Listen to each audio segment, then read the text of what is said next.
it is commonly accepted that in order to secure an effective international agreement on climate change, developed countries will have to accept a cut in emissions levels of as much as 80%, if not more. Given expected growth of emissions in the developing world, these emission cuts will have to be achieved in the developed world.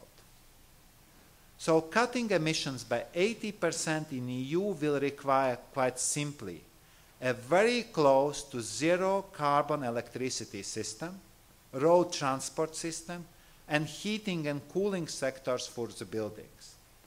The remaining 20% CO2 emissions will be needed for areas where reductions are far from simple, such as agriculture, maritime, and air transport. So, such a societal change is possible, but it will really require massive commitment, and definitely every day counts.